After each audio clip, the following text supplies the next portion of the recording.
brotherhood from sea to shining sea. Aloha mai kako. You are watching Hawaii Political Reporter. Thank you for watching Hawaii Political Reporter. On tonight's show, part one of our 5-part series on economics, followed by Dorian Electra's economics music video, then Lisa's powerful story about how her health has been affected living near geothermal. Wednesday, a very special program on worldwide economic events and how they affect us in Hawaii. We began our show with something you won't see on expensive corporate TV. He paid his way through college as a handyman, growing that small business into the largest construction company in the state with 1,000 employees and a reputation for ethical behavior. He's an Ironman triathlete, an avid cyclist and outdoorsman, an adventurer who summited Mount Everest with frostbitten toes and a leg still healing from a recent break. During his 2 terms as governor, he did what people in office rarely do. He kept his word. A Republican, he was re-elected in a state that votes 2-to-1 Democrat in a landslide. He vetoed wasteful spending 750 times, cut taxes 14 times, reduced the size of state government through better management instead of layoffs. He left the people of his state with hundreds of miles of new highways, new schools and bridges, improved state services, a balanced budget, and $1 billion surplus, all without raising taxes a penny. He's fiscally conservative and socially cool. GQ magazine declared him the sanest man running for president and described him as absurdly honest and smart.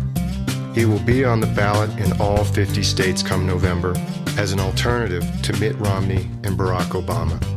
His name is Gary Johnson. Gary Johnson isn't the norm in politics, he's the future. Gary Johnson can fix the America the 2-party system has broken. He's a handyman. My name is Gary Johnson. Be libertarian with me for one election. Live free.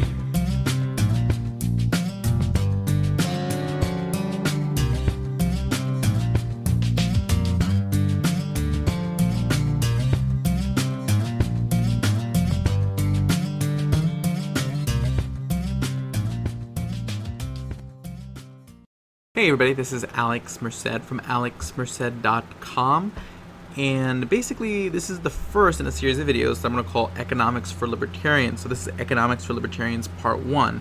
In this video I'm going to be going over the basics of economics. So basically, even if you're not a libertarian, there's a lot of great economic know-how that you'll get from this video. But before I go forward, let me just separate the idea of economics from the idea of libertarianism, okay? Economics isn't inherently libertarian, even though many economists are libertarians, and not all libertarians think in economic terms. Okay, so economics is just basically a social science where you're looking at how people make decisions, whether it be in business and how they allocate their resources.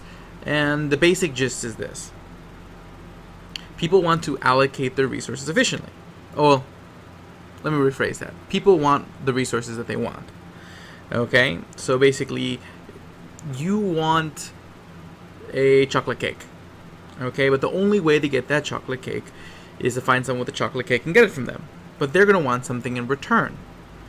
Okay, now by you giving them something that they want, they got something that they want more than the chocolate cake, and you have a chocolate cake. So basically, by virtue of this voluntary exchange, 2 people now have something that they want, that they wanted more than what they had before. So thus, resources are marginally more efficiently allocated.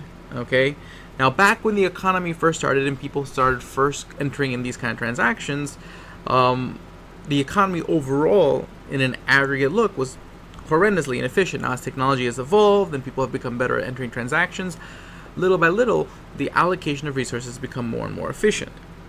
And this is why the world today can have more people on it with less resources, have been able to support larger populations who in some ways live happier lives than they did before, etc., etc., etc. Okay, so is the market perfectly efficient now? No, but the idea is that through the market, through that desire to have to be efficient in order to get what you want, because that's how you sort of create you create value. The market or the economy and the global allocation of resources over time becomes more efficient to the point where more and more people are able to participate in that allocation. Okay. Now, why that doesn't work perfectly and when does it work perfectly is more going to be the discussion in this video. Okay, but this is particularly important to many libertarians such as myself. Libertarians are those people who hold to the principle that individuals intrinsically have a right to do with their property as they wish. Okay, so basically your life, you can do whatever you want with it, despite any things like externalities we'll talk about later. Okay, the fruits of your labor, any income that you get, you should be able to spend it however you want. That's sort of the generally gist of the libertarian. In the same sense that I should have the ability to do what I want with my property. In that case, if you damage my property, so you destroy the cake that I just bought, well, you are violating my rights over my property. So in that case, that's sort of where libertarians are the line. Sort of basically, as long as you're in your bubble and you don't pop someone else's bubble, you're pretty much okay. Also referred to as the non-aggression principle. Okay. So now we know what economics is, sort of the study of how people enter these economic transactions and how resources get allocated and why they are efficiently allocated or why they're not efficiently allocated, etc. And libertarianism, sort of, people wanting people to be free. Now here's a list of everything we need to learn in this particular video. Okay, so I'll give you a second to look it over. Money and prices, supply, demand, equilibrium, elasticity, externalities, transaction costs, cultural costs, political costs, institutions and organizations, rent-seeking, labor markets, inequality and mobility, and human capital. These are all topics that we're going to discuss sort of the surface level of. Okay, if you go to any of the two websites you see below, libertarian101.com or learneconomicsnow.com, you'll see a variety of videos in which you can learn more about these topics more in depth. Okay, so this is more just to kind of give you a surface level idea of the majority of these topics. Money. Okay, now let's just talk about what money is. Okay, so in the beginning, what happened is that people had some stuff. Okay, so let's say I'm on an island, or me and a bunch of other people are on an island, and I collect a bunch of coconuts. But there's other things I need in the world. Okay, so when things start out, I actually have to go around, walk around, find people, and once I find people, I have to see if there's anything that they're willing to take my coconuts for that I want. Okay, that requires a lot of walking, and a lot of days I'm probably not going to find anybody to do any kind of transaction with to get things that I need. Over time, this is also known as barter, but over time this evolved where basically people realized instead of walking all over the place, maybe we should all be in the same place at the same time. Okay, where everyone can go in there and do these exchanges with each other. These became known as markets, these sort of places where everybody can exchange goods. And because everyone was at the same place at the same time, these markets were much more efficient than walking around an island looking for other individuals. Okay, and you would exchange goods. The problem was it's still fairly difficult because you got to find somebody with something that you want who wants what you have, even though there may be a third party who wants what you have, but they don't have anything you want. Okay, see how this gets complicated pretty quickly? So what happens is over time as people barter, there are certain goods that sort of like everybody wants or a lot of people want, or you're pretty sure that there's somebody else who will always want that people are willing to accept that indirectly. So what's called indirect exchange. So what happens is that I want a blanket and I have a coconut. So what I do is I trade a coconut for a torch, and I trade the torch for the blanket. That's called indirect exchange, where basically I got what I wanted not through one transaction but through several transactions that led me to what I wanted. Okay, eventually there's generally after some time there'll be a particular good that becomes the medium of this indirect exchange. This is called money. Okay, so money is the dollars in your pocket or whatever currency that you use. Okay, but this also becomes a unit of account. It becomes an ability to measure the value of what you have. Okay, because basically the going well, I won't say price yet, but the going amount of money that you can get for it gives you an idea of the value of what you own and what you can get for it. Okay, also, it's a store of value. So, for example, those coconuts, they don't last forever. So even if I can't find anybody with anything that I want, if I just held on to the coconuts, eventually they would go bad, and that would be very bad. But luckily I can trade them in for money to somebody else who does want the coconuts now, and I'll have them, and the money will last a long time, so that way I can eventually use it when I can find something that I want. So I can store the value of my production in that money. So that's how it functions, these things. It allows me to measure things, it allows me to do exchanges, and allows me to store the value of my production when I don't have anything better to do with it. Okay, so that's sort of the function of money. And the reason I start out with money is because generally everything we're going to be talking about today somehow has to do a lot with prices. Okay, and prices arise when you actually have a money, because once you have a money, you can have a standard measurement for what the value of things are. Okay, and that measurement is called a price. So basically, how many dollars is this? How many dollars is that? Okay, so basically, when you tell me that I'm working for $20 an hour, I have an idea of what $20 an hour buys me. So I have an idea of what value you're placing on my labor or my willingness to work. Okay, so with prices, now you have a new tool to help efficiently allocate resources, because now we can much more easier determine each other's perceptions of value and whatnot, because otherwise I don't know exactly what you think this is worth, and I don't know exactly what I think this is worth. Well, I mean, I know what I think it's worth, but we won't know what each other thinks it's worth without prices in the middle. Until then, we're just kind of guessing. It's like, do you want this? No. Do you want this? No. And then it's just much quicker, much more efficient. Again, the allocation of resources become more efficient, which means those bananas will get to who wants them way before they spoil. Okay? Back in the day, it would take so long that a lot of your bananas would spoil before you even found somebody who wanted them. Okay? So now we'll go into general equilibrium analysis. This is where you look at supply and demand curves. Basic idea is this. Okay, this is a supply curve. So let's take a look at how the chart's set up. On one line you have price. So that's the price of whatever this is. Okay, X good. We'll say it's bananas. And the quantity is the quantity that someone who's selling them will be willing to provide or supply at that given price. Now, of course, the more you tell me that I can charge for a particular good, the more I'm willing to sell of them. Okay, you tell me I can sell bananas for $20, I'm gonna get you a whole bunch of bananas. But if you tell me I can only sell bananas for $1, I may, I'm not gonna go out of my way to make a whole bunch of bananas. Okay, so as you see, it's an upward sloping curve, in the sense that as a price goes up, the person who's selling it is willing to provide more of them because they'll make more money. Okay? Now, here's the thing. There are factors that may hurt my ability to supply more goods at a higher price. So, for example, let's say I need a factory to make all my bananas. Okay, and that factory blows up. Even at the higher price, I'm still not going to be able to provide you with as many bananas as I could before. So that means the supply curve, as you see here, the blue line, would shift to the left. Okay, if something bad happened. Now, if something good happened and I built a second factory, banana factory, I'd be able to make a lot more bananas, and I'd be much more willing to give you even more, even at a lower price. So the curve shifts to the right. Okay, so when I increase my ability to supply goods through investment and whatnot, the curve shifts to the right, and when I lose my ability to create stuff, the curve shifts to the left. Okay, so left is always a negative thing, right will always be a positive thing when it comes to these curves movements, because the quantity is always less, and that's bad.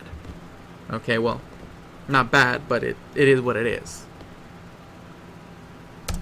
Then there's a demand curve. This is the opposite. It's a downward sloping curve. Now, what this means is, for example, if I kept raising the price of your favorite food, would you want to keep buying it? Not necessarily. So as the price goes up, the quantity that you're willing to buy at that level, or you're willing to demand at that level, is less. And as the price goes down, you're willing to buy more. So this is a downward sloping curve. Okay? Now, if something happens where you're going to want this stuff even more, you'll be willing to buy more of it at a higher price. Okay? So, for example, if they found out that bananas cure cancer, okay, people are going to want to buy more bananas, even at the higher prices. So the curve shifts to the right. But if people discover that bananas cause cancer, then people are going to want to buy a lot less bananas, even at the lower price. So the curve shifts to the left. Now, if you take the supply and the demand curve for any particular good, you'll end up at equilibrium. Okay, so that's the point where they cross, where they meet. That's the price where the quantity demanded equals the quantity supplied. So that means at that price, everything that I make will be sold. Okay, and there won't be anybody else left who wants one at that price. Okay, Now, the basic idea is that the market's constantly working towards equilibrium. Does it ever actually get to equilibrium? Not necessarily, because the supply and demand curves are constantly moving based on people's shifting preferences. Okay, people are always changing what they want, when they want it, how they want it, etc. I mean, your demands are constantly changing. They're changing as I speak. Okay, so in that case, these aren't fixed spots, but theoretically we know that there is an equilibrium point in a sense. Okay, so that means if I'm a supplier, if I'm someone selling goods, what's going to happen is if the price is too high, okay, what's going to end up is I'm going to end up with a surplus. I'm going to sell what I can at the higher price, but I'm not going to have enough people buying what I have at the higher price that I'll sell everything I have. So then I would have been better off selling at a lower price so I could sell everything. But if I set the price too low, then what's going to happen is I'm going to sell all my stuff, and I'm going to see there's a bunch of people left who would have bought it, which means I could have charged a little bit more and still probably sold everything.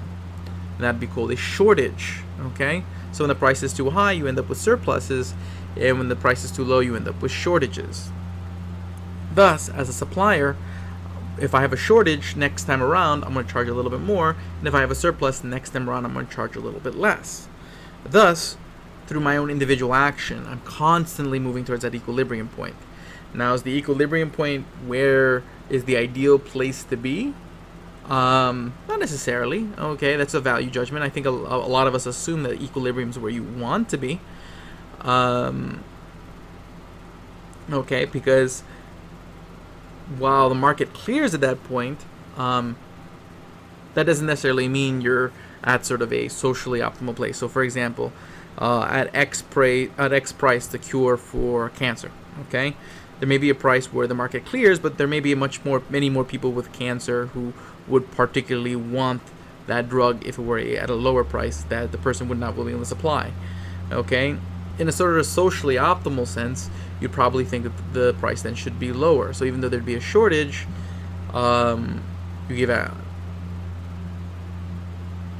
you believe socially optimally that would be there. So again, the fact that equilibrium exists doesn't necessarily mean it's the perfect place or the perfect price. It's the price where the people willing to supply are going to supply enough that everyone will buy it. Okay, the market clears. So you won't have extra stuff and you won't have too little stuff. Okay, and it just is what it is. Okay, now economics is a value-free science. So the point of a lot of this that I'm teaching you today is not to sit there and say, well, what the perfect price for something is, or if the price is too high, it's too low, but to understand why prices move the way they do and why economic behavior does the way they do. Okay? Now, me personally, equilibrium sort of represents a best that you can do now. So in that situation with the bananas curing cancer or whatever, well, at equilibrium, you are pretty much serving as many people as you can. If you raise the price if you make the price lower, you'll have a shortage. So you're not necessarily and whatnot. So the only way you could necessarily do that is through some sort of distortion and whatnot, and government policy. We'll discuss more about that later. Okay, and as a libertarian, generally, I don't think that should occur, because basically for government to enact policy, it has to control other people's property, thus pop their bubble. Okay, but the point is, this is sort of how prices move. Another issue to discuss is elasticity. Okay, so first we'll talk about elasticity of supply. So elasticity is the ability for a quantity supply or quantity demanded to respond to price changes. So for example, something that's elastic, the supplier will make more when the prices go up, period. Okay, so basically, if people are willing to pay more for candy, there will be more candy. If people are willing to pay more for bananas, trust me, there will be more bananas. But things like oil, okay, oil requires you have to build a refinery.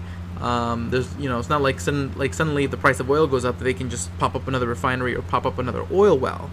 So oil would have a very inelastic supply. Even though the prices increase, there's not necessarily more. Okay, and if the price goes down, there's not necessarily less. Okay, whatever they are making is what they're making. Okay. Cool. So that's elasticity of supply. Then there's elasticity of demand. Okay, same idea, except It's how demand responses. So basically, if a price changes, how do people change how much they want of it? So something like, again, like bananas. Price goes down, people will want more bananas. Sweaters. If price goes down, people will want more sweaters because it's cheaper. Okay, so people who didn't want it before will want it now. But if you're talking about something like insulin, okay, if you raise the price of insulin and I'm a diabetic who needs it, I'm not suddenly going to stop buying insulin. I'm just going to have to cut what I'm spending elsewhere. So what happens, you end up reducing the demand for insulin doesn't change, but you do instead what it does, it spills over into other demand curves and will reduce the demand of other things that are elastic. Okay, and if the price goes down in insulin, I'm not suddenly going to go double up and double my dosage of insulin just because the price is lower. So in that case, the demand for insulin is pretty elastic. Okay. Now, a lot of progressive or left-wing people, okay, they'll generally believe that government should be in the business of providing inelastic goods. So a lot of people confuse that with the left wanting government to provide all goods, but I generally don't hear many progressives generally talking about government market for bananas, okay? But they generally talk about government markets for like government providing things like healthcare. And again, the reason is because it's inelastic, so as the price goes up, it spills over to other parts of the economy. Now again, do I agree with that? Not necessarily. I do think markets can handle these things on their own, or other institutions can get involved in these things, and not necessarily my discussion. What I intend to discuss in this particular video, go to libertarian101.com to hear my view on a lot of these issues, but that's just sort of their point of view. Okay? Tomorrow, Alex will take us to part 2 of the basics of economics.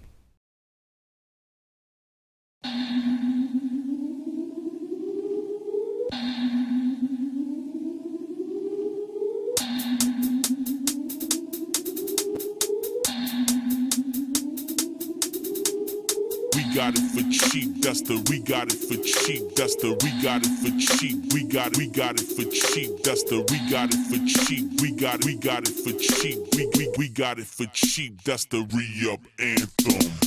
Yo, we got it for cheap and we trying to be supplying, so we got to compete out. And we try to understand the laws we all can't help but follow, called supply and demand. If I'm selling something, here's what I gotta know to ensure my sales be bumping. If we raise the price, you will people be buying. If we push that price down low, customers be multiplying. It's not so simple just to sell it for cheap. You got to cover your costs, you're trying to make ends meet. Say we were forced to keep our price way down. Our goods become more scarce, become the talk of the town. If the law won't let us respond in turn by raising our money price, then our lovely customers will have to pay the price in non-monetary costs, such as waiting in line on a day when you could be hustling, and now you're wasting your time. So when the prices of fixed costs remain, don't fall for tricks. The extra costs don't disappear, it just shifts from here to here. You got them long lines waiting to sex shorty, that ain't right. Shorty, that look like the shortage. Shorty, that look like the shortage. Oh, when that price so low, they be rushing to the store, trampling one another to the floor. You get it? It's about supply and demand. You get it? Yeah. Yes, sir, yes, what about a surplus? Yes, sir, yes, what about a surplus?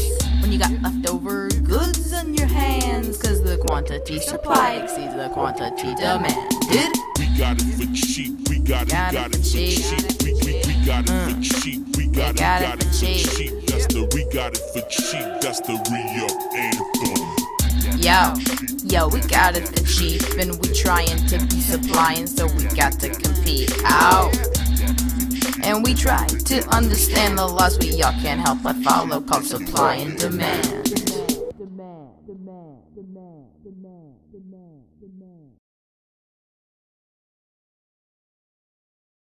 Tell us, Lisa, why are you here? I'm here to discuss the health issues that are actually happening in our environment and within our community of Puna.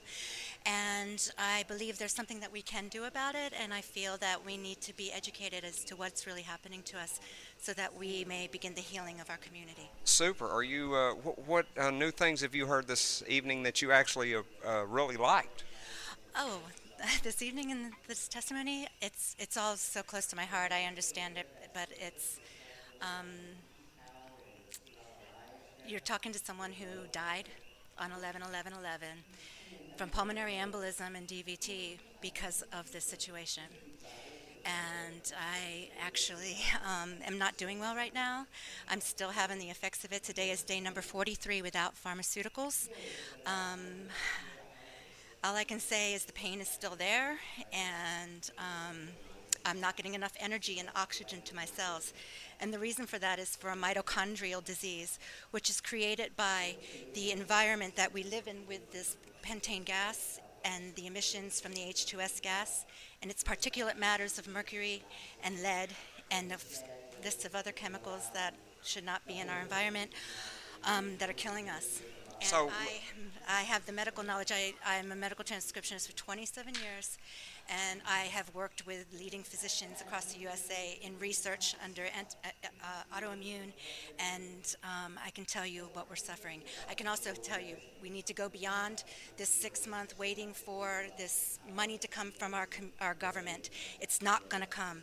The Department of Health has already turned their backs on us. They are not going to help us. We need to help ourselves. Okay, Lisa, I got to back up here because I'm not real bright, and obviously you understand this a lot better. Now come over here. I want you to explain to the people what the mitochondria is. Isn't that something to do with a cell wall or something? It's actually in every living cell of our body, and the mitochondria provides 90% of our energy. How ironic! in our body. And when we become diseased, the energy starts breaking down. We can't get enough oxygen to our lungs. We can't see our vision. Our hearing starts going. We become fatigued, mentally fatigued. I can tell you that's the reason why I lost my career as a 27-year-old medical transcriptionist, and because I can't do the fine detail work. I can't do the physical labor. I'm standing here, I'm short of breath. But this is what it does, and it slows people down. It truly lessens your life drastically.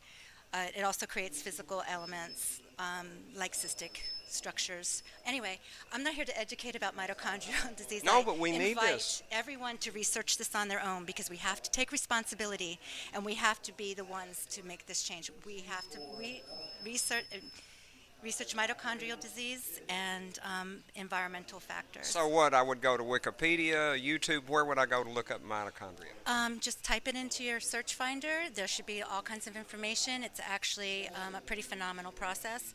When it affects the DNA. It's really powerful. However, it is, whether it's coming from there or not, it's affecting our community, and it appears to be coming from this source of PGV and ORMAT.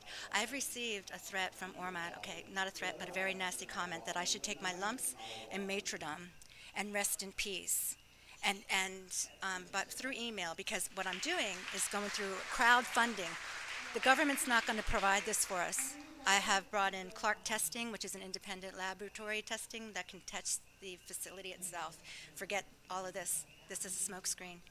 We need to get the money available, and by doing that, I went out on Indiegogo. This is going across the world to environmentalists, to Procter & Gamble, which is Foster Gamble.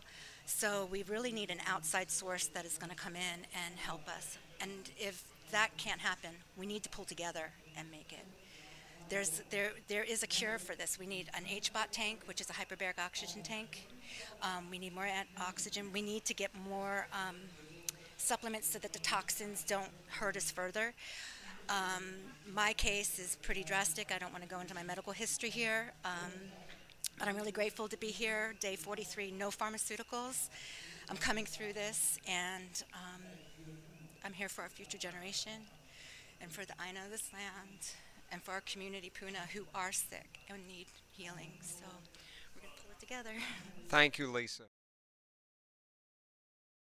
In 1913, the money, power, power of the country was taken away from the people, but it was given up in the Federal Reserve Act. The Federal Reserve is no more federal than Federal Express. You try a hide and destroy a freedom, man. You sick agenda. We know you anti-American. You come forward American Constitution. 1913, corrupt in the system. Devalue dollar, hyperinflation. The Federal Reserve, controlled by Lucifer. He can see you lying.